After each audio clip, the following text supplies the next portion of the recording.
So, hello, everybody. I am sitting here with Ben Hatke. Ben is a best-selling author, artist. He is mostly known for his series Zeta the Space Girl and also Mighty Jack. I was introduced to his work by Andrew Gould, whose opinion is always unfailing to me. Whatever he suggests to me, I immediately look at it.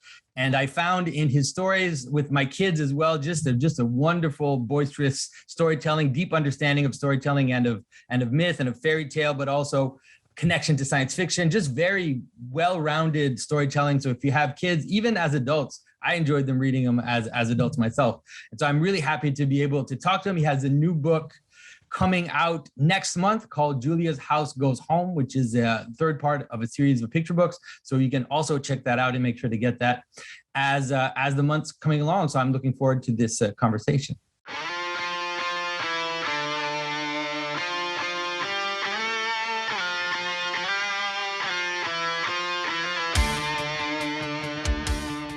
This is Jonathan Pajot. Welcome to the Symbolic World.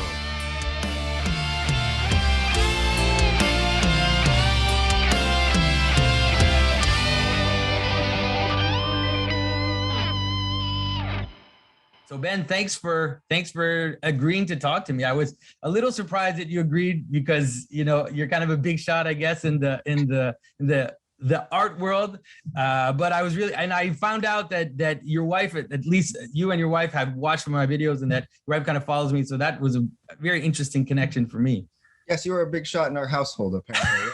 Oh, I'm saying apparently. No, but I mean, like, I've often walked into the kitchen and been like, oh, it's Jonathan Pajot's voice again. So, yeah, it's funny how these things work, because it's the same. When I got the Zeta and Mighty Jack books, then my kids just loved them, like devoured them. And then the same thing, when I told them that I was going to talk to you, they were like, oh, my dad's a big shot because he gets to talk to them. It's kind of comic books. Yeah, it's just funny how it works. And so, I mean, tell us a little bit about yourself, how you kind of fell into this world, and then we'll just jump in. I was thinking about, like, well, not that I'm thinking about this all the time, but I was actually thinking about it yesterday because I was making my dad has a YouTube account now. Really? Yes, he is an architect, and he's an architect that, oh boy, if he listens to this, he's tried to retire a few times, but it never sticks, right? He's always doing stuff, and he's started a little YouTube account, the Frog Pond School of Design, which has its own backstory, but it's interesting architectural tidbits. All the videos are like 3 minutes, and it'll be like, what is an ingle nook? How do we control sway in very tall buildings, right? Just really like stuff like that. And then stories from the Renaissance. But I've been trying to like promote these because I really like him doing these videos. And I was thinking and I was writing a little bit about it. And I was like, and my dad, being an architect, is the first person who, because I deal in storytelling, but I think a lot about words and pictures and how they dance or work together or move together to tell stories. And so, like, my own legend that I tell myself about this was with my mom, who would always bring me to the library because she had a big cloth bag that she would always fill up the week's reading. Had a lot of stories read to me as a child, a lot of Roald Dahl, a lot of the Narnia Chronicles. But the BFG was huge in our house, and I'm now reading it to my daughter. But my dad always, when I would ask him a question, he was always much more inclined to pull. He always would have pens and note cards in the breast pocket of his shirt, and he would always like pull one out. He was more comfortable explaining something through drawings, as comfortable as with word, and so. That I feel like in my deep recesses of my brain, that's where I realized like drawing is not only something that you do for fun, but it's like this incredibly powerful form of communication. And then, obviously, like so many of us, I would read the Sunday funnies in the morning, the comic strips every morning, right? Like, Garfield moved to Calvin and Hobbes, which was brilliant. Yeah. Calvin and Hobbes moved to, a lot of the Marvel stuff. I found like Spider-Man comics, got really into that. But another big one was ElfQuest by Wendy and Richard Pini. And I had the great memories of riding my bike up to the used bookstore when I was like 10, 11, 12 and looking through the stacks trying to find, because I didn't have the collections. I would have to find. Oh, you'd have to find the actual comics back in the day. The Marvel reprints, and like, so there were always gaps in my knowledge of what happened in that part of the story, and so also, and it was the first thing that really showed me like long form. That was my first experience with like long form storytelling in comics. Yeah, so comics ended up always being something that I could, you get, I don't know, as you grow up, you get positive reinforcement with certain things. Whenever I made comics, people enjoyed them. So I made more comics. And, I ended up, like even in college, like one thing I did quite a bit was I would always tape a sheet of 11 by 17 paper up in our bathroom, in like our shared dorm bathroom. And I had this ridiculous comic that I would just keep adding to. And that's positive reinforcement too, because I would hear people laughing from the bathroom. Yeah. Yes, now I'm going to put more into this comic. And in our bathroom, like other people would come use it just kind of for that. Yeah. And then, so there's like the sort of like, I'm thinking a lot about influence and stuff. And there's definitely just a thread of story that runs through my life, even though I didn't do art school. I studied history.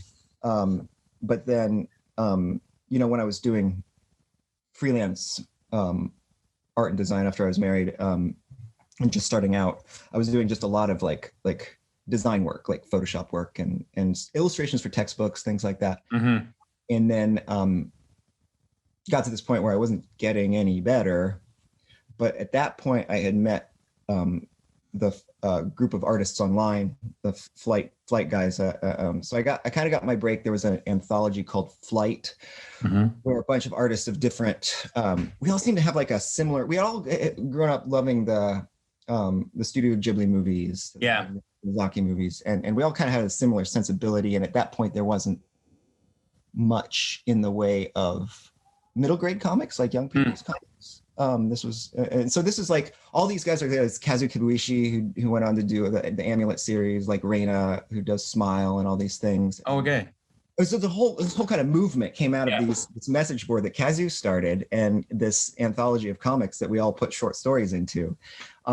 Simultaneously around that time, we spent a year in Italy in my wife's grandmother's house, which is like vacant, like she had passed away, but we kind of were restoring that house in the mountains, and so I spent some time during that time in Florence. So the other side of that coin is I was spending a lot of time learning to paint, like portrait and figure painting, mm-hmm. Sort of a school that was connected to the lineage of John Singer Sargent and stuff like this. So those are kind of the two sides of that coin. And then in comics, just to round out a kind of a story that I've let go. In comics, the manga comics kind of were coming in and becoming very popular. And Jeff Smith's Bone, I don't know if you're familiar with. Yeah. Okay, Bone was getting big too. Yeah. But it was over, like it had ended, and Scholastic picked it up, and there just wasn't a lot else. And there were like mostly comics were still like superhero comics, and they have their own distributor, like the Diamond distributor, but mainstream book publishers were like seeing the Scholastic get the money from Bone and the manga stuff coming over, and they were like, wow, there's money in these comics. And we just thought like all the Flight people happened to be in the right space to sign up these books, really on a song. Like, what had I done? I had done a few short stories. I had done Zeta the Space Girl as a webcomic, but not a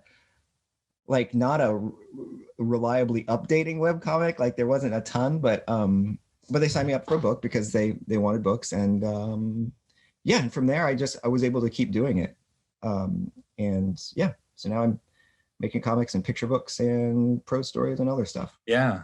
Well, it's interesting because hearing you mention your influences and just the kind of zeitgeist around what you were doing, all of a sudden it just makes so much sense, in terms of Bone and all this imagery. Like even when you talk about Miyazaki, I mean, I realized how then all of a sudden it hit me that Zeta is really the kind of feminine character that you find in a Miyazaki movie, this kind of just boisterous, joyful, in someone who influences others too, like who has this kind of magnetism that is able to kind of attract others to her cause, you know, and she, anyway, so it makes a lot of sense. It really, and ElfQuest as well in this kind of long form. There's something about your work really, when you talk about your father and this architecture side to it, like I really feel that even in the page compositions, you really have a sense of flow in terms of storytelling, but also in terms of general composition for the pages. Yeah. You can see that the pages are composed as standalone images. You could almost think of them that way, which is something that not a lot of comic artists are able to pull off very well. The architectural element is there, it's present in the sense that even the comic pages, the way that you compose them, there's a sense of unity in the page itself. And so there's this flow of movement, because a lot of them, like I was looking at them, I was reading again the Mighty Jack series yesterday. There's a flow of movement, constant movement, especially in the Jack story, where it's just this, it's almost like a chase story, right? It just kind of moves the whole time. But then this ends up being composed within the pages, and you feel this flow of the story in the composition of the panels, but also the pages themselves. So makes it very compelling to read. Oh, I'm glad you find that, because like that's something I think about a lot. Composition is just like, is something, it grabs the hold of that geeky fine-tuning part of your brain where you're like, I can do this right, I can do this better. And I think a lot about the flow. I think a lot about the flow of an eye through the page, like you say. I think a lot about the top left-hand panel. I design my pages as spreads. Yeah. So I don't do individual pages. When I do my thumbnails, I'm looking at an open page every time. And I think a lot about the top left hand panel, whatever's going on at the top left, and then whatever's going on at the bottom right, and then wiggle you across the whole spread that way. And also just keeping, like, it's interesting to me. I don't know if it's interesting to everybody else, but like I really do, like there's so much you can do with composition, and there's so much you can do that can make it even more, as with prose, you can have difficult to access prose, which is also very rich, right? Or you can have, like, I always admire authors like Neil Gaiman and C.S. Lewis and stuff like that, who write richly, but with simple, accessible prose. The Hobbit is an example. Oh, the difference between The Hobbit and, oh gosh, what's another example? I like the Brian Jacques Redwall books, but I found them really difficult to read aloud. But then, like The Hobbit, like even when I'm tired, if I'm going to read aloud a chapter of The Hobbit, I'm like, yeah, I'm in. It's fine. It flows. It's beautiful, but it's got it's not overly complicated. Yeah. And that's what I think. I want my comics to be accessible to non-comics readers, right? I've noticed, like, and this is a real aside, but it kind of ties in. I'm very excited for the Marvel is doing a short series of Hawkeye for the Disney Plus, and I love and they seem to be using a lot of the Matt Fraction, David Aja series run on Hawkeye to influence this show, which is one of my favorite superhero comics of all. And because it is minimalist in its drawings, but like super rich and interesting in its in what it's doing with composition. And there's one specific one where the dog solves a murder mystery, and you're getting everything from the dog's perspective. And so it's all symbols of what he's smelling, and it's very close to black and white. Like, it's the color palette's way down. When people are talking, it's all scribbled out except for words that the dog would pick up on. Yeah. Go. Yes. Clint. Whatever it is. And it's a miracle that it's legible. It's a miracle that you can read it. It's also kind of like, it's hard to read. Like I think it's not beginning comics readers reading, but it's so interesting. And I read that when I was like, oh, I didn't know you could do that. And it's pretty brilliant. There's something about, when I think about your pieces too. I mean, when I think about Bone, it just makes a lot of sense. There's a sparsity of words and a lot of emphasis on character, making the drawings also not kind of like the marble chiseled type of drawing, makes the characters more accessible immediately, because you're able to tap into caricature and to, just having the shape of the character be related to their their personality. So you don't have to explain it a lot. You just see them, and then they catch you, and then they can enter into the action right away without having to give backstory or to talk about, you know, what their motive or try to show their motivations. You almost get it from the drawing itself. So it creates this sparsity that you're able to keep the action moving the whole time with very few words, and not a few, but like very sparse words, but you follow the story completely. Like, how much story can I tell before I get to the words? Because one of the, you know, like the other concept I think about a lot is you know, art is usually defined by its limitations, right? Mm-hmm. And wonder is when you create something within those limitations that seems impossible. So when that's why we get obsessive about the soft drapery and flesh in marble sculptures, right? It's crystal, it's marble, but somehow they're pulling softness out of the hardness, and that's why everybody geeked out about perspective when they finally cracked perspective in Renaissance painting. Like, because like it's like now it's a flat thing, but it's got depth. Oh my gosh, you know, like that's magic there. And with comics, it's like, one of the challenges is that, you know, you've got a page and you're pressed for space, and the words will crowd very, very easily, right? Crowd out what, and so the words and the images have to be working together. And one of the things I think about a lot is gesture, like the way we read each other's gestures and body language, right? Yeah. Body language. How much can I tell you about what's going on with the character? They don't have to say I'm angry. If they say that, then I'm not doing my job. You're not making a comic, right? Or at least it's reduced from what it could be. Yeah. So one of the things that really impressed me, that I enjoyed seeing in both stories, both the Zeta and the Jack stories, is the manner in which you play with the relationship between adventure and risk, or danger and possibility.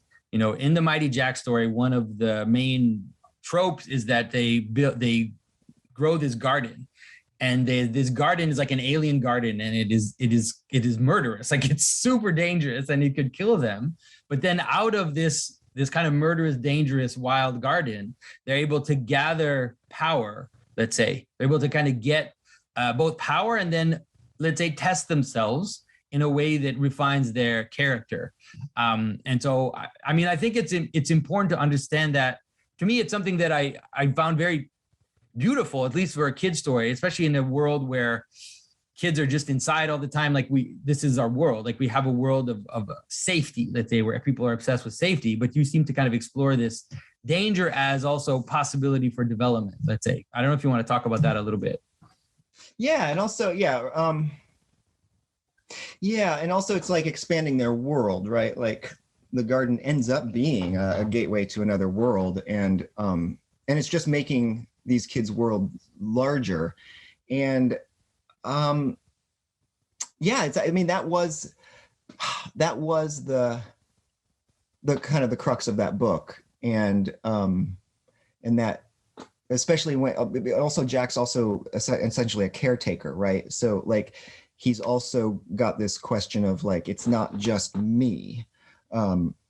Maybe he on his own as a 14-year-old kid would be like, sure, let's go crazy. It's just me on the line, right? But he's got Maddie to look after. And so that, to me, that was an interesting question. Like, where does your responsibility, like that fuzzy space between responsibility and, I don't know, engagement with the world, right? And it is a good question. It's not, I think it's a good question for all times. Yeah, because even with his sister Maddie, who, for people who don't know, is autistic, it kind of needs to be she needs to be watched and she needs to be taken care of. You know, the garden, this dangerous space, even for her, ends up also being the place where she increases her. She has a moment where she speaks because of this garden. Like, she has these little moments where she seems to kind of increase herself. And even discover this kind of secret power, secret language that she has, you know, to talk with the dragon. There are all these little moments with Maddie where you see her kind of become more, as you said, even though she's someone who's fragile and is maybe more in danger. Yeah, right. Jack letting her go into this dangerous world is also what makes her more as a person. And I don't think there's an answer. Yeah, exactly. Where the balance is. And the book you really do, it's wonderful because you play with that, because the garden at some point does become so dangerous that it could seems like it could just destroy everything. So right. Jack has to like burn it down. But then there's also a sadness, which is that, okay, now this possibility that we had given ourselves. And Lily is furious with him for burning it down. Exactly. Even though it's obviously murderous when you see it, like this monster come out of the ground. It's right. Like, okay, this is really. But it's also obvious that it's like it's a magical thing that is beyond like anything that they'll ever come across probably in their lives again. So it's also like they're both right. They're both, I don't know. At least they're both answering that question, and neither of them completely wrong, I guess. I don't know. Although Lily is a little bit sneaky. Like she has been stealing seeds from the garden and growing her own in her basement, which is funny to me. Yeah, exactly. But so there's all of that in the story, because there's this play also. This is something that I explore a lot in my channel, where you have these kind of dangerous monsters, but then some of the monsters are, you could say, on our side, and then some of the monsters are on the other side. And so there's this interplay, for example, with the image of the dragon, who is obviously extremely dangerous, but then also ends up being an ally against the giants. And the same with the goblins, where the goblins are obviously very dangerous. And the Goblin King is a very scary character, but then they're able to kind of turn the goblins around, and they become like a tool to stop the giants from the giants from taking over, and then these demons, whatever, like it just increases, right? It's like you have these, often talk about layers of monsters in the world, where you have your monsters and then scary monsters and then cosmic monsters that are further up. And you need to kind of be attentive to the monsters that are on your side, because sometimes they're annoying and they can be a little dangerous, but if you just get rid of them, you're basically removing a veil, and then the bigger monsters are coming for you. Mm. And it's hard for people to think that way, because we tend to, how can I say this? Like it's easy to see how people that are sometimes on the margin on in many ways are annoying, you know, and so we want to kind of cut them off, but we don't realize that there's more on the other side. Like there's bigger things and stranger things, let's say. Yeah, and I like that. I like to play with the idea that just because something looks monstrous doesn't make it a monster, right? Like it doesn't make it evil. Doesn't make it evil, yeah. Yeah, for me, monsters are never evil. Like not never. I mean, they're not, the idea of a monster is just something wild or something undefined or something that is beyond your understanding in the way you mentioned it. And so it's not necessarily like the cherub for me in scripture is a monster, like the cherub that guards the Ark of the Covenant, you know. And we have the Saint Christopher, who's this dog-headed saint who's like obviously a monster. So we have these like holy monsters, and then gargoyles are a good example of kind of monsters on our side, or holy monsters that are not evil. They're just monsters, you know. Right. They're there to stop they're there to stop evil things that are bigger monsters that would want to invade, let's say, the space. Yeah, no, I do. I like my Saints wild. That's cool. Like, yeah, I did if you poke around, I forget where I posted it, but if you poke around, I did a Saint Nicholas once. That because he's archers, sailors, thieves, and prostitutes, right? Yeah. And I'm like, oh, that's a great combination. Like, who is this guy? Who would this guy be if I was making the character, right? Like. And I gave him like a wizard staff and a huge sword and big old coat. Yeah, well, there's the image of, you see this image of St. Nicholas, right? That slaps Arius is one of the favorite memes to come out during Christmas time. You have a sense that St. Nicholas is something of he's something of a defender. Yeah, that's why he defends kids and he defends the marginal, let's say. Yeah. And so tell us a little bit about what the inspiration is behind some of your stories, because obviously you have this interesting mix of a fairy tale, kind of myth making with science fiction. It all kind of comes together in a very seamless way. Yeah, it's that's the soup, right? Like that's the thing about that a lot. Because the story I'm working on now is an underworld story, and it's a little bit structurally. I had a big meeting about it, and like everybody kind of latched on to this element where it's structurally like they were like, this isn't the kind of story where you examine the plot or the structure very closely, because it's very Alice in Wonderland. It's very dream-like. Like it's not like a 3-act structure kind of story, but visually, like I'm like doubling. It's visually going to be pretty dense, and like in that way, I was like doubling down on where does all this come from, and like visually, it's truly the furniture of my brain and a lot of these things. He's kind of actually, this kid is traveling down into this underworld, and he actually ends up traveling back kind of through art history in a way, or through human history, but kind of through art. So so anyway, it was on my mind, like where some of this stuff comes from, or what kind of furniture is in my brain. And it's a lot. It's like in storytelling, I like to keep a lot of things kind of subconscious.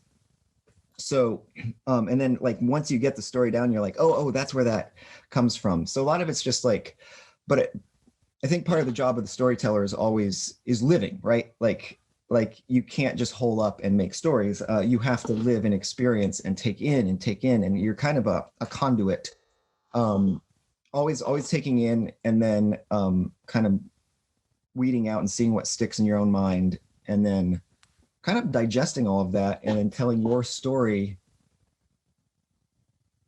with the voice that only you have. But like a lot of what informs your voice is the things that have stuck, have held, that have managed to stick in there and hold dear. Yeah, one of the things I tried to explain is that storytelling, let's say the patterns of storytelling just come from attention. You can understand the ancient myths, or the myths that have come down to us, or the Bible stories, or these ancient stories. The reason why we have them is because they grab people's attention, and then as they were transmitted, that attention was maintained. That is, that there's a capacity to pay attention. And so you can imagine how stories refine themselves with attention. That is, those stories that are able to keep our attention will survive the generations, and those that aren't will just kind of fade away. And then even the stories themselves will end up being refined, because as they kind of progress in time, some things become idiosyncrasies, and you have to modify them so that the story can be remembered. So you end up having these really pure stories with time that just kind of happen on their own, almost through a process of natural selection, you could call it. But that you also have that in yourself, which is that the things that you remember, there's a reason why you remember them. They're not just for sentimental reasons. There's something about them which we're able to grab and keep your attention. And in that laboratory, in your brain, or in your experience, to gather that together and to bring out stories without doing it too deliberately, And so let's say the hero's journey comes out without having to plan it, like where people say, oh, how does this fit with the hero's journey, let's say. But if you're an intuitive storyteller, then that pattern will just appear almost out of, it just makes sense, because it's just the things that made you care about stories in the first place. Yeah. So there are a couple of threads, I guess, to that. I'm trying to decide which one to go with first. One of the things, the hero's journey stuff is interesting, but just evolution of story is to go to the earlier point. Evolution of story is something, because stories live, and they are passed down, and there's an interesting way that they evolve through time, based on, because stories gain power as they're retold, but they also gain, like, they're also plastic, right? They're shaped and they move as they're retold. And one of the things I take issue with when sometimes I hear like corporations are owning like the stories now, but it's not entirely true, because there's so much cosplay and fanfic and freedom of people taking these stories and making them their own, right? Mm-hmm. Like I'm doing my version of Captain America, and they're like one of my favorite fanfic, one of my favorite fan fiction comics that I've run across is, and it's gone now, because the person stopped making it, and then it got old enough that it's now on the Wayback Machine. I think you can still find it, but it was called Steve Rogers' American Captain, and it was because in the early comics he is an art student before he gets the super soldier serum, and even they kind of reference that. There are a couple scenes in the Marvel movies where he's sketching, right, and so they kind of call back to that. But there's this one where like there's this comic, and it's like a journal comic, it's like a diary comic, and it's Steve Rogers is woken up in the modern age. He thought he was going to die in that plane crash. He was like, this is my death.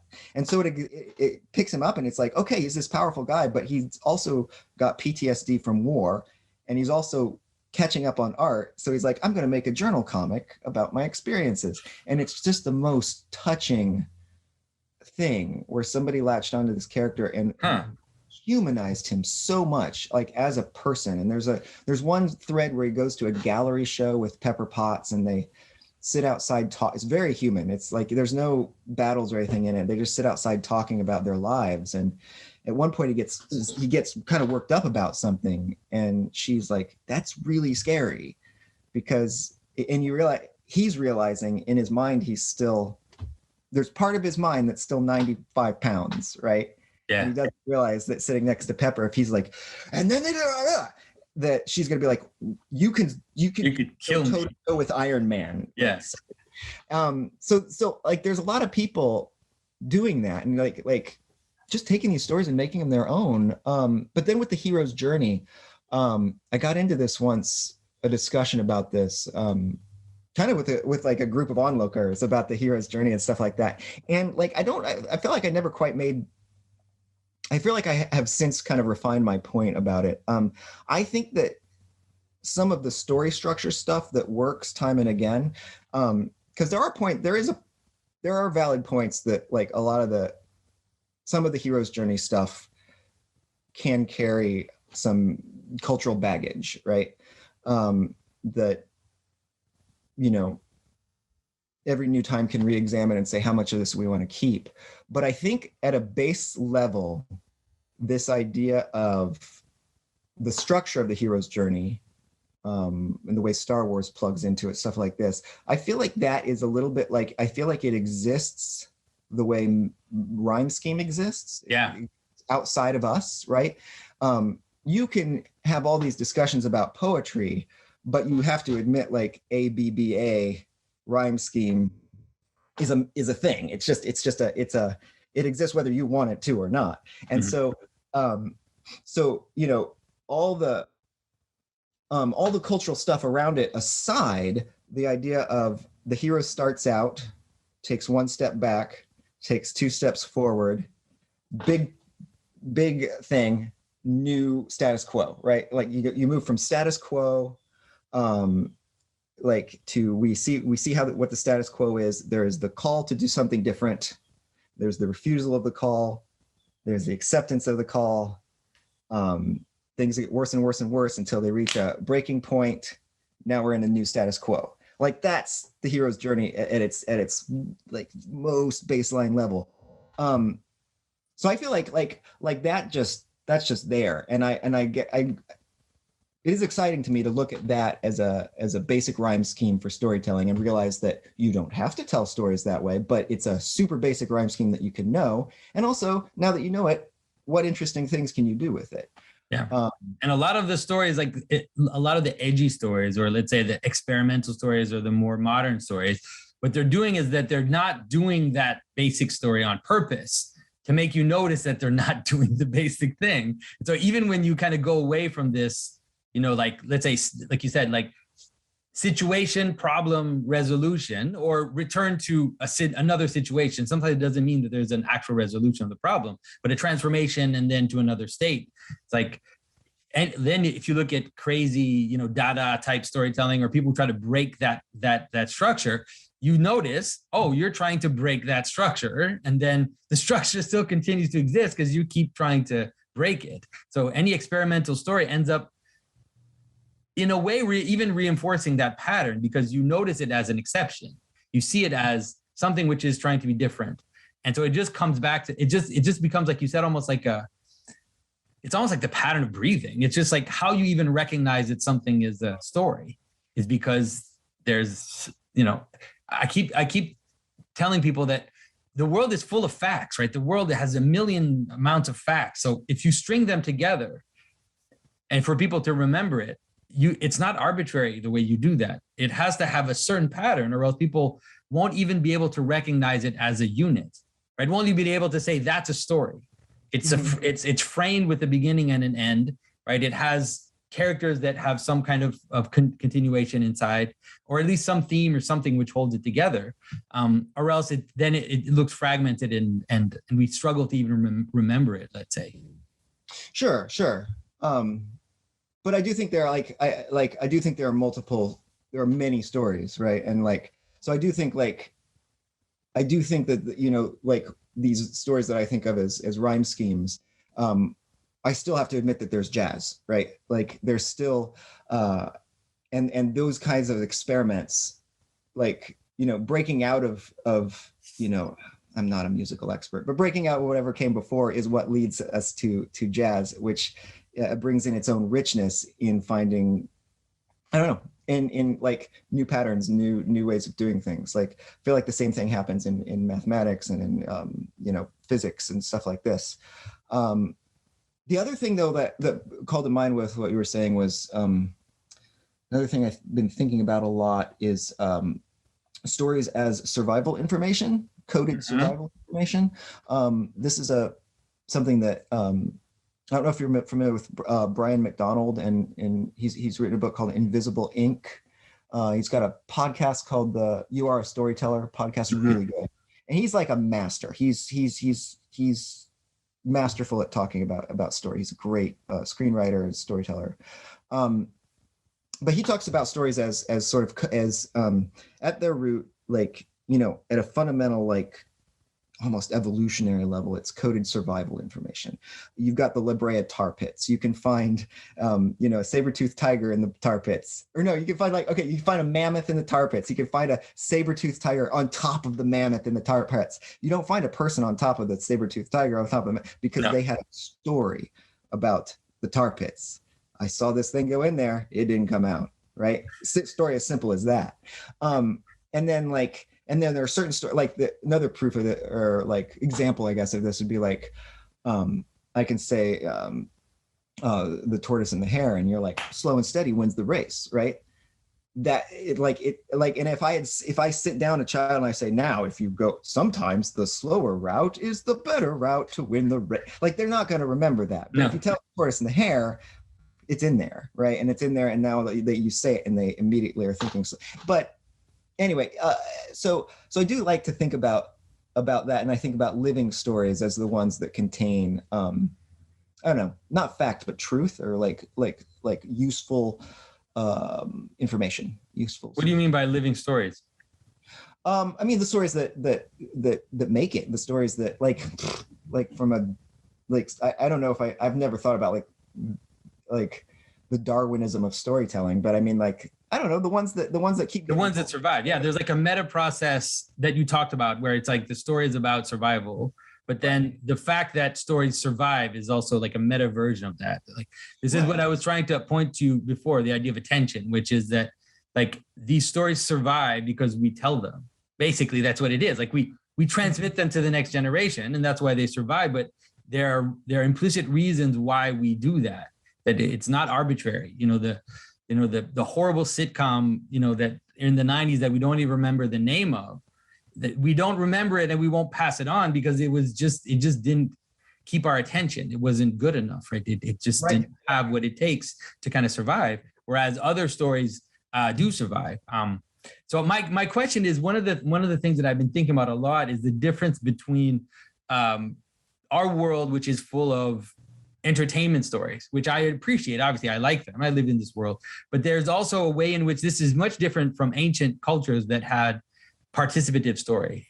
That is, let's say the ancient Greeks, when they told the stories of the heroes and the gods, that was their heroes. It was their gods. It was their story. So by telling the story, they were kind of participating in the story. And so one of the issues I've had right now is that we've kind of moved away from participative storytelling. Like the way that you would tell the Iliad or the gospel stories or the story of George Washington, or these types of stories that are part of us, and the superhero stories, which are completely fictional, and that you can't, like, you can cosplay, but you never really enter into the world of Superman, right? Right, but you never enter into the world of Zeus either. I mean, like, if you were a Greek, then Zeus is your god. You go to the temple, you give sacrifice. Like, there's a sense in which you're actually if you're a modern person, you go to San Diego Comic-Con, right? Like, it's those two things don't seem that far apart to me. Like the idea that, like, you are participating in the story of the Greek gods, but Zeus is not going to turn into a bull and impregnate you. Right? I mean, like, right? Well, not you, but your ancestors. Your ancestors. Whoever me, the ancient Greek person, is not going to, like, encounter Zeus as a bull, right? And then, like, me as a modern person, I can, like, Adam Savage has just made a tremendous Mark I Iron Man suit and walked around one of the cons in it, right? It's glorious. And it's just like, yeah, but he's not bulletproof, right? It's not he doesn't have an actual arc reactor. But he's celebrating that, and they were celebrating that. I'm not sure that the distinction is that different. Well, I would say the distinction is binding of community. And so let's say you take Zeus. So Zeus, we celebrate Zeus, right? We worship Zeus.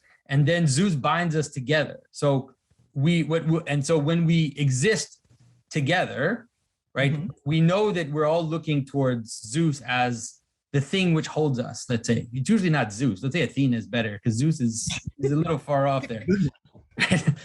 Let's say, so Athena binds us together, and so we worship Athena. We propitiate and we do all these things. We sing to her, but then she is the guarantor of our community functioning. So one of the reasons why we exist as a community is because we have the same God. And so in the fictional world, it's more complicated because we don't have these, like, so we kind of celebrate. So we celebrate. Let's say here's a good example. So let's say we go to Comic-Con or we go to a Harry Potter event and we put on the thing and we do the thing and everything, and then we go back to our normal life, and those are disconnected in terms of causality. Whereas in a traditional culture, let's say the influence of Athena will be felt all the way into the home when the woman walks in and she lights a candle, whatever they were doing, like she burns some incense or something, which would connect all these levels of reality together, all the way down to, like whatever ritual they were using to include an infant into society, whatever. So it was a binding of an actual society together, where these stories are more, they're like you can kind of participate them in a very particular thing, and then you kind of go back to your mundane reality. I think about it. Maybe you have a solution to this or another way of seeing it, but that's something that I don't know. I feel like that's not, I don't know. One of the things I think about a lot is that, like, how my lived experience is not always the same as everybody. Like, I see that this could be a thing, but in my experience, I just feel like I feel like those parallels are so close that it's not, I guess, like, not, it's tough because I feel like so let's take the He-Man story. Like, let's say you had this He-Man experience where you, like, dressed up as He-Man and you wore it under your clothes as a kind of part of myself. Yeah, and so you had this, like, He-Man talisman, which would work for you in the sense that it would also probably remind you. I even have Prince Adam here. He's trying to make sure I'm fun loving.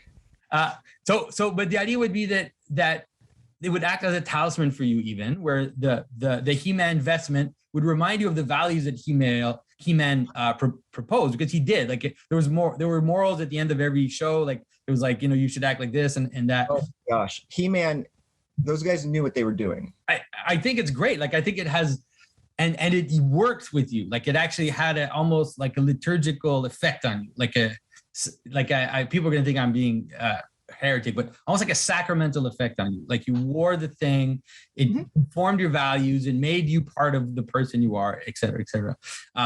And so the question is, does it scale? Like, to me, that's the question. Like, this is why I struggle with these fictional stories. And so it works to a certain extent, but does it scale? Like, can it bind your family together? Like, can He-Man bind your family together? Like, can He-Man bind a community together? Like, hold it in a, like, is there, like, would you initiate your children into He-Man? I would watch them. Maybe you would. I don't know. Like, I don't know. I feel like one of my friends who loves He-Man more than I do went to PowerCon, right? This is a huge He-Man gathering. He went to PowerCon and he met the guy who voiced Man-at-Arms, and Man-at-Arms said, like, he said something very beautiful to him in the Man-at-Arms voice, and the guy, like, my friend was like, you know, tears were in my eyes. It's like, it's amazing. And, it's like a revelation, like a little apocalyptic. Yeah, but I see this with stories. I feel like to say that these stories are, I don't know, lesser or silly or not as important, it makes me nervous. Like, I like, because in my life I have seen people so affected by story and so able to come together with I owe my whole life to it, honestly. Like finding my group online, these flight artists who we all ended up going on and telling the same kinds of stories, like diving into this, that shaped and formed my life. And like, I treasure the moments that we get to see each other in events and things. And I see other people doing this, whether it's the cosplay community or and like, I can only see the parallels, honestly, because like you go to New York Comic Con and they are selling you things, right? Like, and that's gross, maybe, but maybe it's not, but I mean, they were selling you stuff at temples too. Like, they were selling those doves that you sacrifice, right? There's always people making a buck off it. So I don't know. And like, now I see my youngest daughter, Ronia, she really latched onto the Mandalorian series. And that's a whole other, it was really beautiful. It was really good. And it was like, that's a whole nother one for me. I kind of wish he never took off the helmet, the mask, because it allows you, Spider-Man is like this, which is why I cry at the end of Spider-Verse at every time, because they've taken all the responsibility lessons and all the self-sacrificial lessons from Spider-Man and finally said, like, you could be under the mask.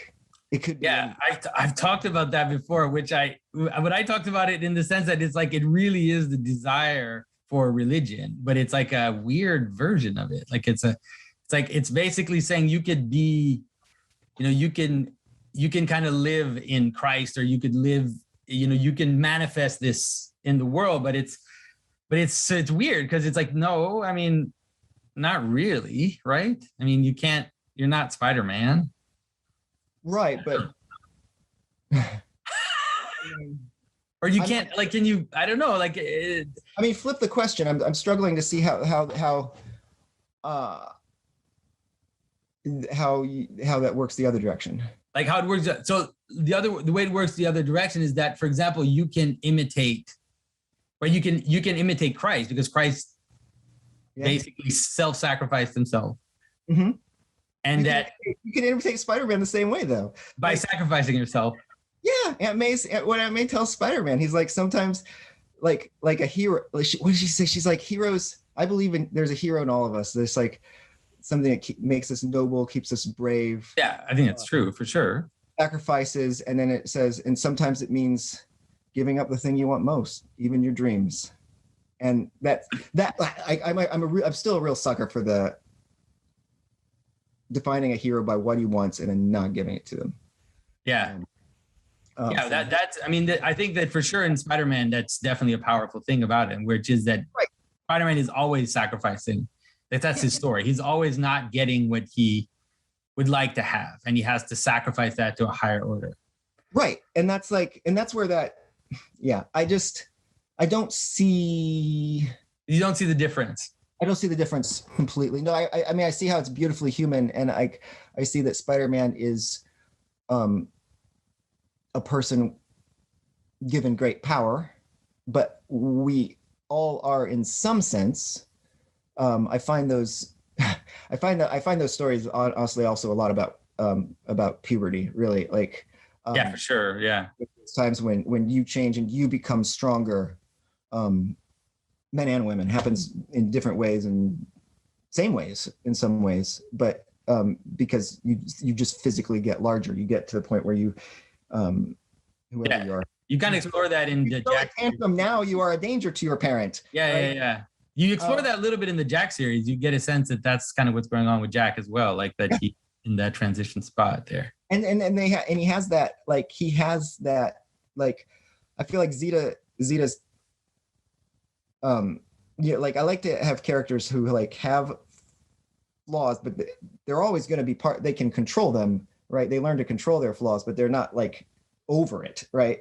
Like Zeta's whole deal is like, her stories start because she has a little bit of an impulse control problem, right? Yeah. Like, if you give her a button, she's gonna push it.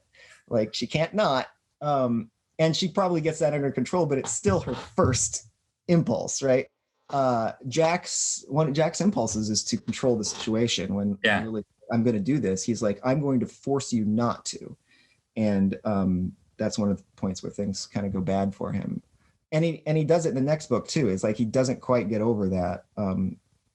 But but those are like all those values. I guess I feel like this idea that like, oh, some of the Christian values are of sacrifice and all these things are bubbling up in main current stories, right? Currently told stories. But I also feel like I don't know what's specifically Christian about those values, because I found them in Superman and He-Man and Spider-Man, and they just seem like human values, right? They seem like, and I don't know how the other story is more.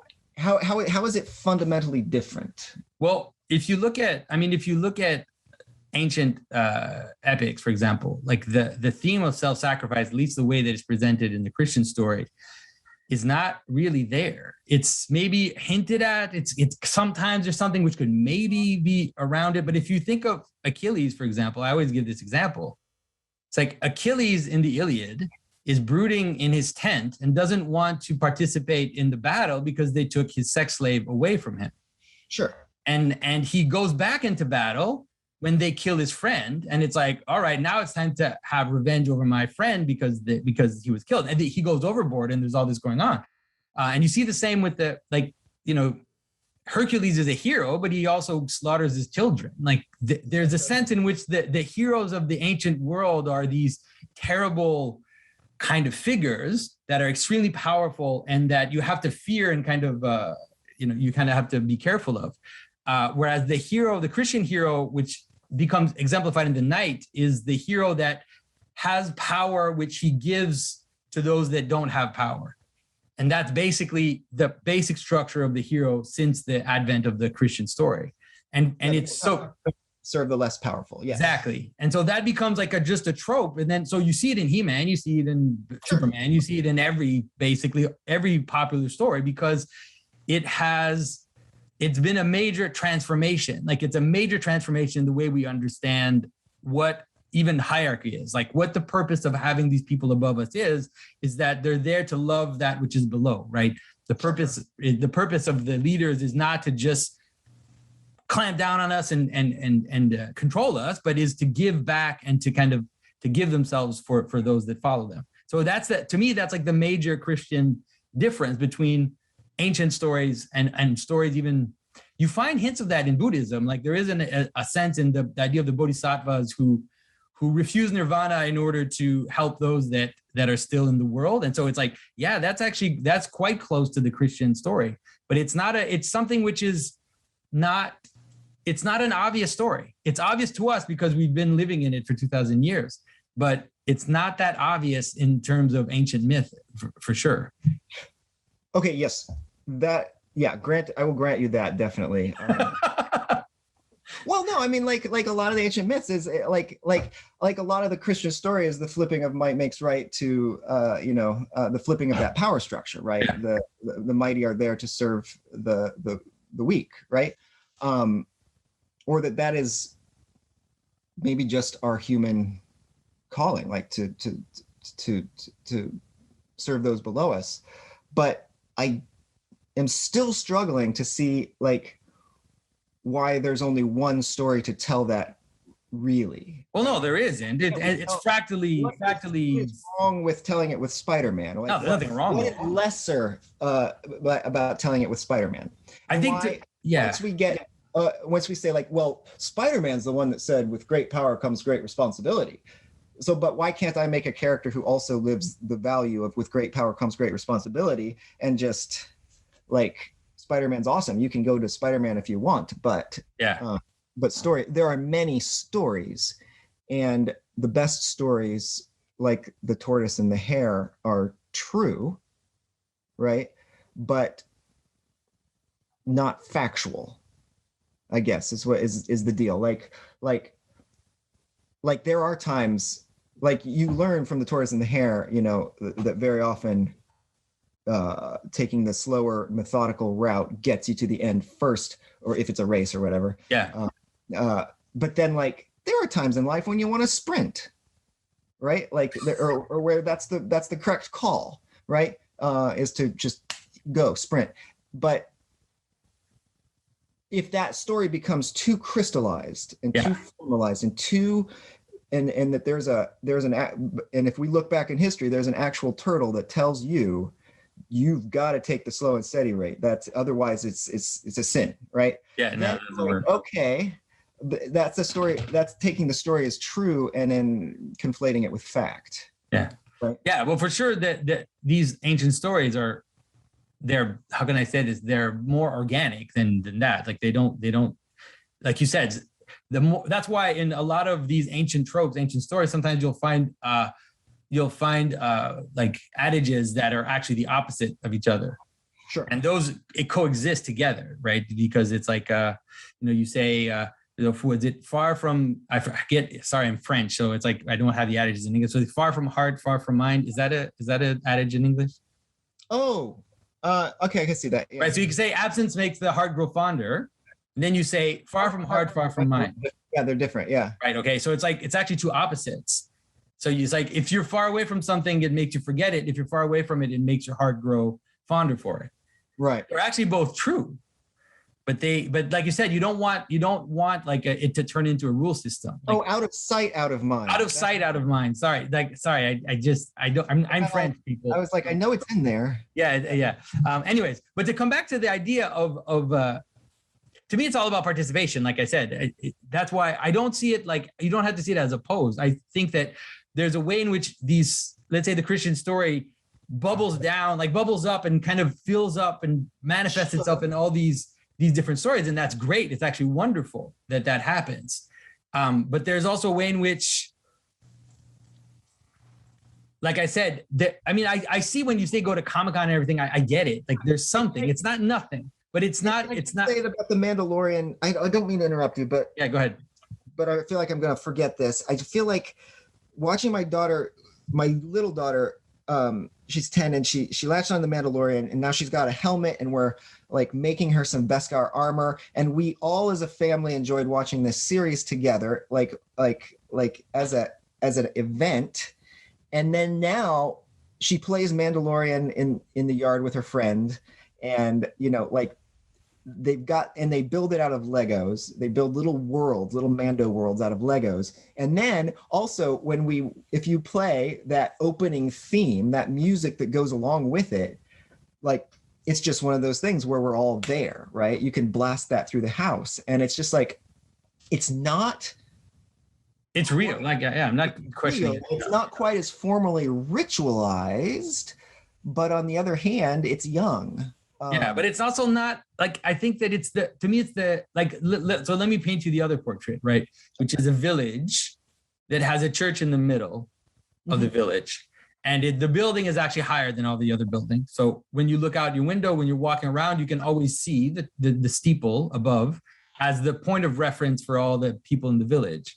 Mm-hmm. And then, like in the Catholic village, let's say at 12, the bell rings, and then we're all at the same time in the village doing praying together.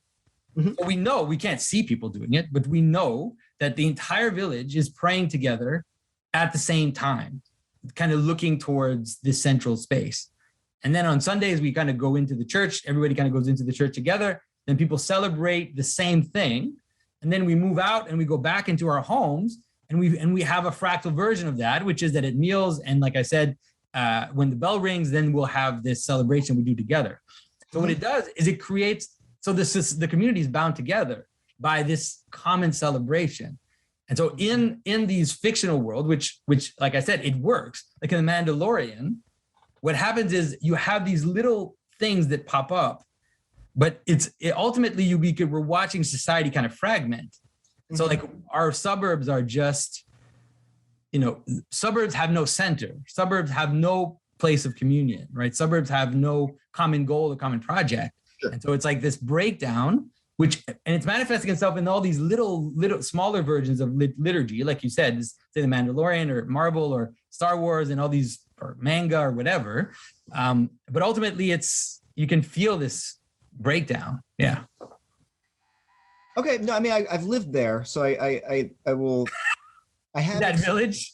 Yeah. Totally. Because we've spent, all put together, we'd go to the Gravagna Montale in Italy. This is where my wife's family is from. And it's a little village. Like I think at its height, maybe like 300 people live there. Now it's more like 60, less than that now because it's very old. In the middle of it is, the church, highest point, more or less. It's on a mountain slope. So it's bell rings. San Bartolomeo is the church. I've marched with San Bartolomeo in his flayed skin. Okay. In the procession around the town. And it's beautiful, right? Like I totally grant that it's beautiful, and it's binding, true, right? And I can see that is healthy, particularly for small communities to have, but I don't know, and I also will I don't know how to solve the suburb problem. I get that's and I apologize for this guy out here. No worries. He's having crazy time. But I guess my thing is like it's great that, and so would you say like the ancient communities with like the Greek communities had something similar? Yeah, they definitely did. And I mean, I think that it's a traditional trope. I think for sure the difference is that, let's say in a Roman or Greek community, you had that pattern, but it didn't necessarily have the love part as this aspect that we talked about, which is that at least ideally, there's a sense in which the father is also there to help his children, right? It's like it was a more hierarchical thing where the household would just submit to the father, and which is something which exists in traditional Christian world as well. But at least in the story and in the ideal, there's a sense in which there's a top-down thing kind of coming down as well. And so I think it's a universally traditional system. It just, the difference is, in my opinion, in the Christian story, you have a balance between this kind of top-down structure and right. the idea of how the lesser, all the smaller people are the hero image that we talked about, the idea of sure. the person above giving themselves for those that follow him and all that kind of stuff. Yeah. Uh-huh. But it is a universal pattern. It's not just a Christian one. That's 100% sure.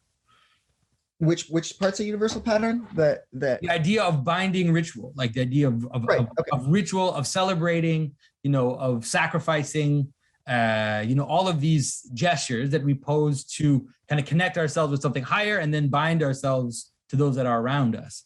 Okay. So were the Greeks in their rituals, were they more closer to what you'd say like the, I don't know, Mandalorian or Marvel Cinematic Universe or something like that? What do you mean? Well, he keeps saying like, well, it's different with these fictional stories. Yeah. Right. Were the Greeks operating under a fictional story? No, I don't think so. Okay. So are you asking me if I think the gods exist? Yes, I think the gods exist. And Zeus included. I think Zeus exists, of course. The gods, I think I'm on a Neil Gaiman side with that. I think all the gods exist. Sorry, I guess you didn't expect that one. No, this is super interesting. How in what way? Maybe we're not understanding this. Maybe we don't know maybe we're not using the same exist in the same way. I don't know. How do you use the word exist? Well, I mean, are you saying they exist in the way that an idea exists? They exist in a way multiplicity becomes one. Like they exist in a way that they are principalities that manage bodies, that manage aspects of reality. Like you're a little bit beyond me. I'm not exactly sure what you're saying. So I'm totally interested, though. I'm not. I am interested. I'm struggling. This is like the worst thing to start into, like an hour and a half into our discussion. But we drop the He-Man stuff. That's right. We can drop the He-Man stuff. So think of it like, okay. So let's say a city, right? Right. And so does a city exist? Sure. Right. But it's also, I mean, where? Like it's a very fluid thing. Like it's a body, right? It exists materially. It exists as an event as well. Right. But you can, for example, be a New Yorker, but still like be in Miami, for example. Like you could participate in New York, but while physically being in Miami. Yeah. Yeah. All right. So it exists. So the way it exists is complicated. It's not a simple thing. And so it exists under something like a principality, right? In scripture, there's that idea. It's like the angel. There's an angel of a city, and it's a being, just like you have a bunch of stuff in you, like your body, and your body extends even into your books and into the things you say online and the notes that you've written. Right. It's like your body is a lot bigger than what we think when we think of you just as this guy that is there, let's say, that I could touch or that's right in front of me. Right. You actually, your being extends beyond that. It's not as contained as sometimes we think. And so the way that you like that there's a part of you or an aspect of you which is one, it's like your spirit, your soul, like whatever word you want to use. The pattern which unites all this multiplicity that makes it recognizable, that exists at different levels of reality. It just doesn't exist for people. It exists for cities, it exists for passions, which is why we say they're demons, like the demon of lust or the demon of this. Like it's a coherent body, which is managed by a pattern, which is what do you mean? Which makes you recognize it is a way to understand that. Can a demon affect the material world? Of course, but not materially. Not materially, not directly. Yeah, just like your thoughts can affect the material world too, not materially. Like your will can affect the world. You just not materially. Your will doesn't affect it directly. Right. So you can have spiritual action at a distance, right? You can ask your wife to bring you a cup of coffee. And if she does, then you're affecting physical world through meaning, through spirit, right? I don't know. That's a lot to chew on. Sorry. Wait, can I ask another question? What about so Zeus in some sense exists. Could there be a new one? Could there be new gods that will exist? Well, they wouldn't be new. They could their bodies could appear in time. That's for sure. So we discover new gods that always did exist. Well, that not always. The word always is complicated because it implies, how can I say this? It's like you could say that all things exist eternally in the mind of God is the best way to understand that. And then they manifest themselves in time and space, but that they obviously, all of them have an eternal, like a non-space, non-time existence. So of course they could be but I would say it may be yes and no. Like it's complicated. Like, of course, all So there's a theory, like a Thomistic theory, and it's a theory that a lot of ancient Christians accepted, which is that it's every time there's a communion between beings, there's an angel. So there's myriads and myriads of angels. Like, every time, there's an angel for our conversation, because our conversation is more than the sum of its parts. Are there angels for our tangents? What do you mean by our tangents? Is there an angel for the He-Man part of our conversation and an angel for the is there an angel of He-Man? No. It's like you say there is an angel for our conversation. For the communion, for the fact that we're coming together, like the union of multiplicity into one. So as soon as multiplicity kind of joins and you can recognize something. But they're distinct angels? They're what? Are they distinct angels? Yeah, they're distinct angels. They don't necessarily. Okay, what if we have another podcast? Angels. Is that a different angel or is that the same angel coming back for the next podcast, the next conversation, where we double down on all this stuff? It'd be interesting to think about. I don't know. Where's that's an idea that doesn't really have an end. No, it doesn't. I mean, that's why it's like that's why the I'm not saying that this is necessarily the best way to kind of understand reality, but it's definitely a one which ancient Christians have accepted, not just ancient Christians, like even, even in Hinduism, we have this kind of idea, right? That there are myriads and myriads of principalities. Okay. But it's the problem. It's a problem of complexity. Like it's not a religious problem. It's a problem of how we're able to perceive unity in multiplicity, because it's like, you think it's obvious that you have a bunch of stuff in front of you, and all of a sudden you see it as one thing. It's like, why are you seeing it as one thing? It's not one thing. It's a bunch of things. And that bunch of things also has another bunch of things at a lower level, right? It's a stacking up of a bunch of things, but then somehow you're able to perceive one. So how is it that this one, where is it? Right. So that's the ontological problem that these questions are trying to pose. It's not a new philosophical or physics problem, right? Where does one thing end, the other thing begin? But I mean, I don't know. I've been reading a ton of physics, and it gets slipperier and slipperier the more you look at stuff, and that I can get on board with. And I do like the idea that the edges of things, that reality is granular and the edges of things are kind of fuzzy. Yeah, they have margins, and they're like the corners of the fields, right? That you need to leave untilled, or the fringe on the vestment, the fringe on the garment. There's a messiness on the border. Sure. But I don't know. I struggle with talking about principalities and angels as in that sense as being useful for understanding it. Like, at least it's not the most useful thing in my toolbox currently. Mental toolbox, I guess I'll say that. It's like I'm not going there.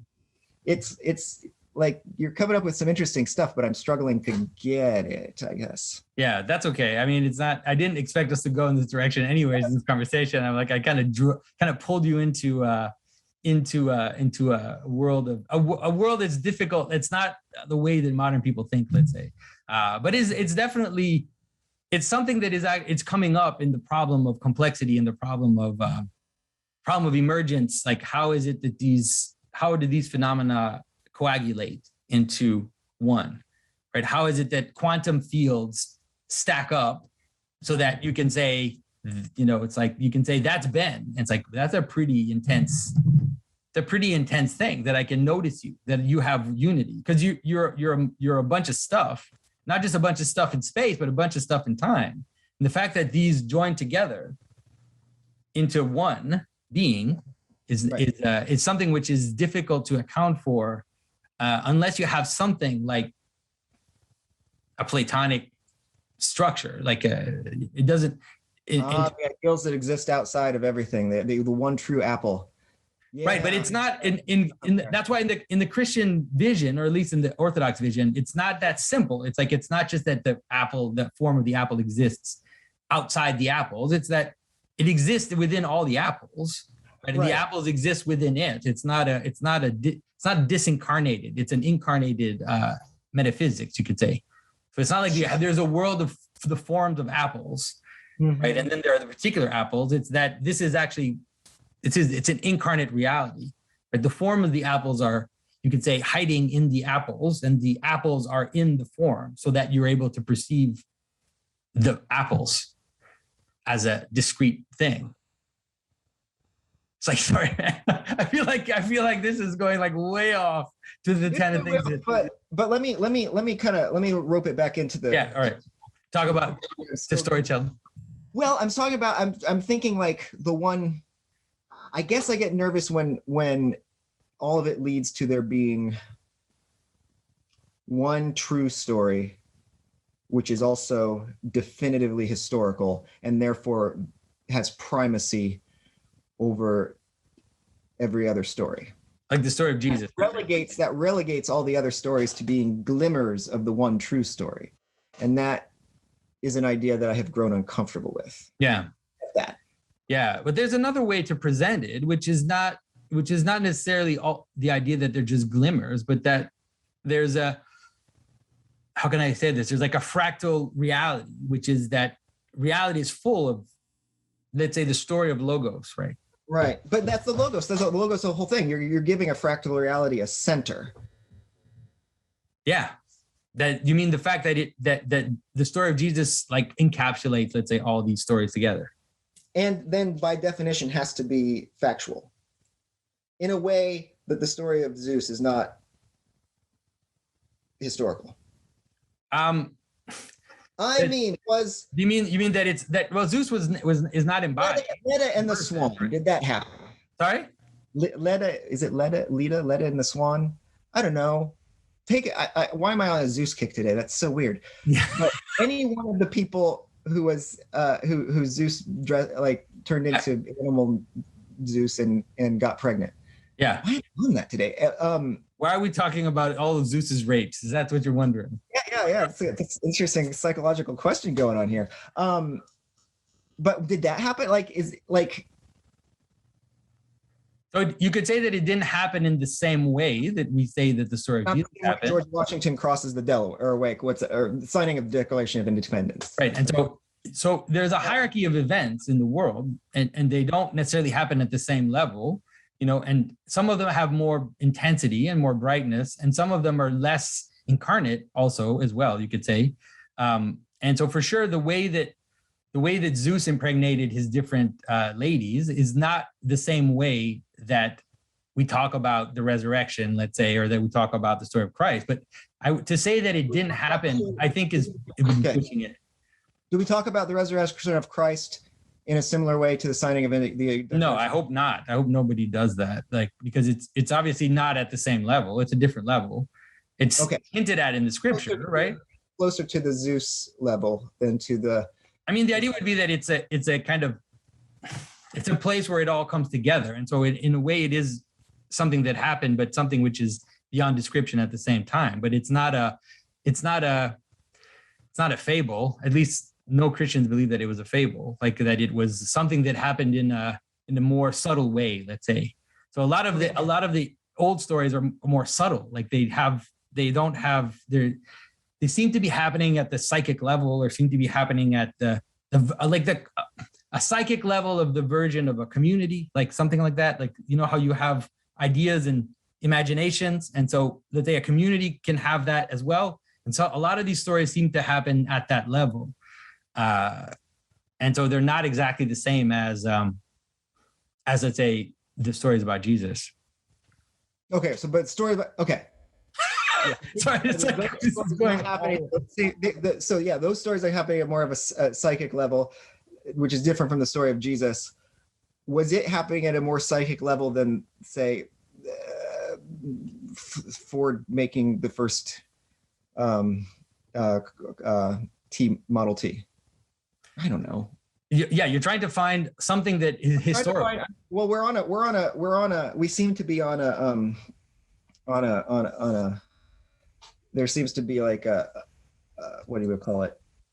So, a continuum of some kind. Continuum of types of events. Yes. So like we have like the more psychic events, which are like Zeus. We have more historical events like the first light bulb, things that you can like point to. You have, and then we have like where on this continuum is say the resurrection. The resurrection is very singular because it's presented as both an event which obviously happened in a way that people could recognize it as happening, like it's happening in the world, but it also points, it's difficult to contain because the disciples don't recognize Jesus. They don't recognize him, and then they do when he reveals himself.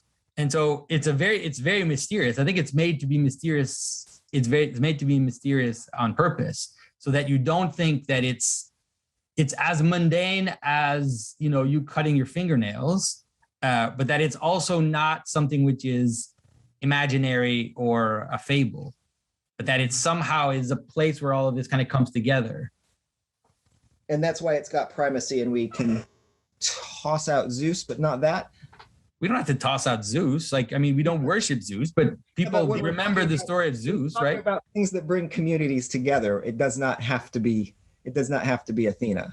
Yeah, well, the stories of the Greek gods ended up participating in the margins of Christian civilization. Like they were remembered, and they were remembered and copied and celebrated as lower on the hierarchy of things, let's say, to remember. But they weren't forgotten. Like there were statues of the Greek heroes in Constantinople, of the Roman heroes and Greek heroes in Constantinople. Like they were, they were just part of society. But then the Norse myths are alive and well now, with Thor being in the Marvel universe.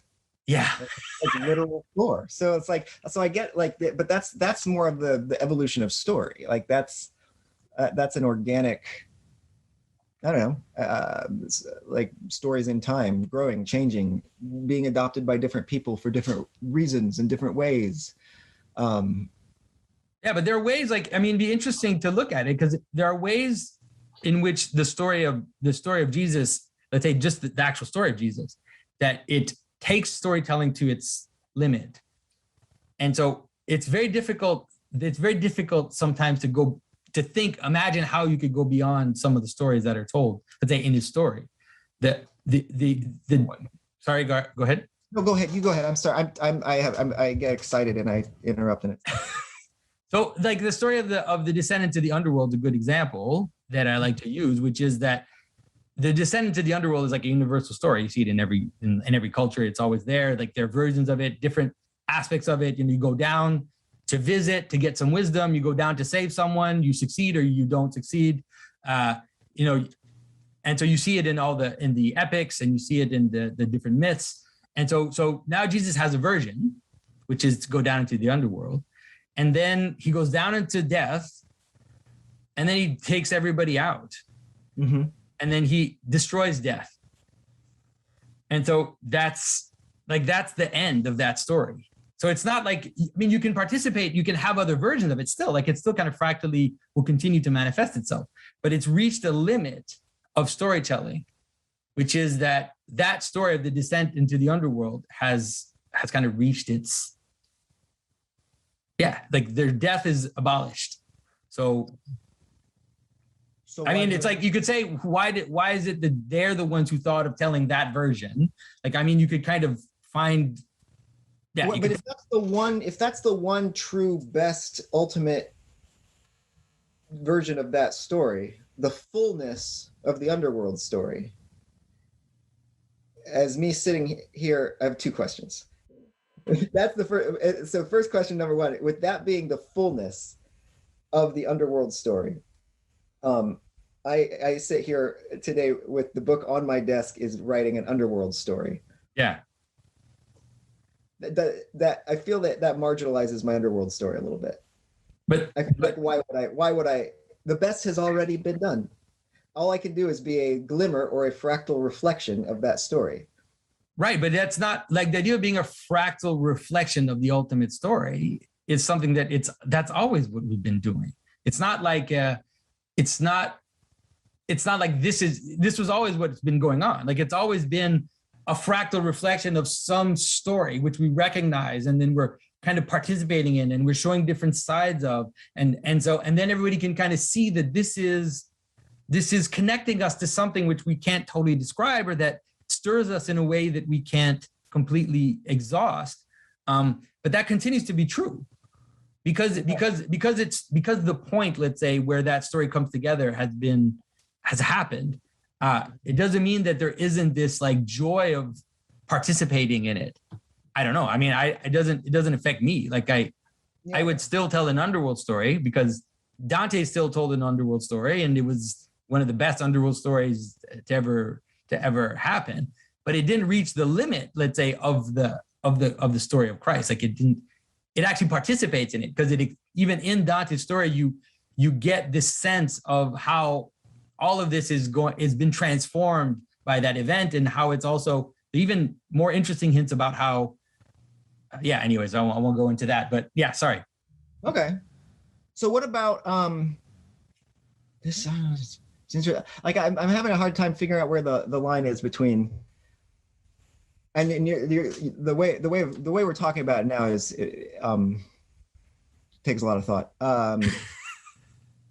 But I have this idea, like, do you think if you could see the historical Christ, Jesus of Nazareth, we'll say, and find that this is a historical person, and could view that history or travel back to that history and see, would you think you would be disappointed? Because the reason I'm asking, can I just go ahead.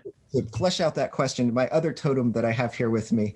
So I had Prince Adam. I also have Robin Hood, here, who I love, and my daughter Angelica gave me this plastic Disney Robin Hood because I love Disney's Robin Hood.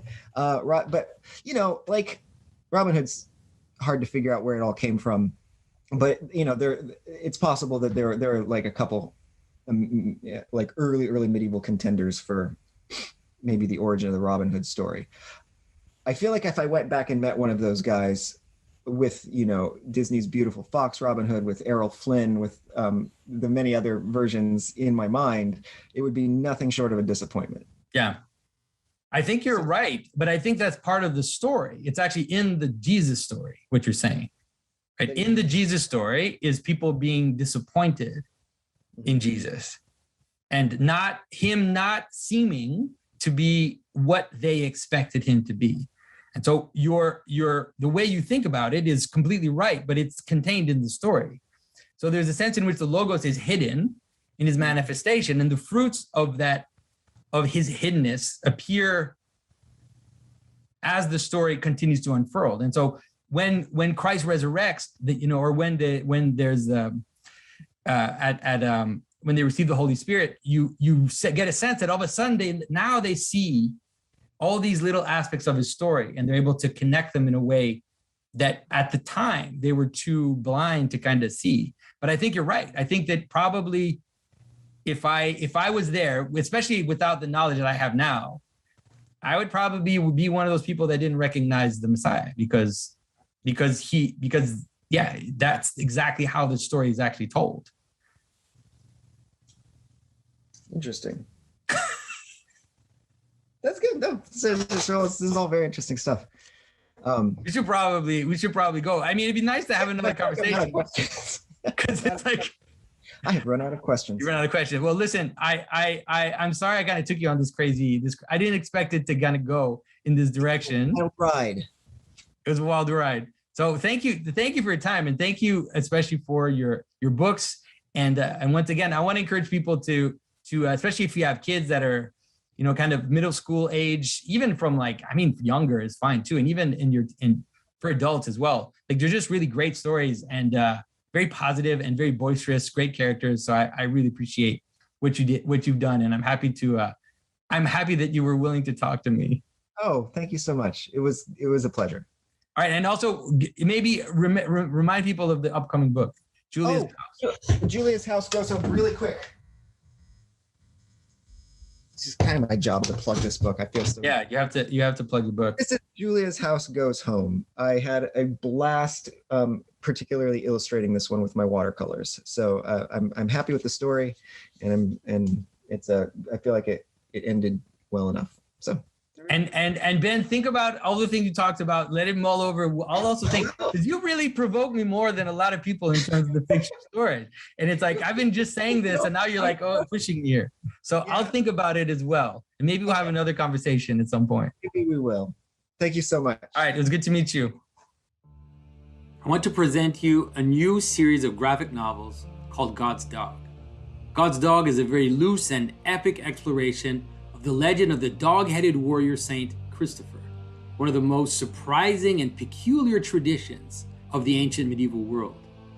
It was written as a screenplay by myself and my brother Mathieu over 10 years ago, and the story was taken up and even recommended by a script scouting agency.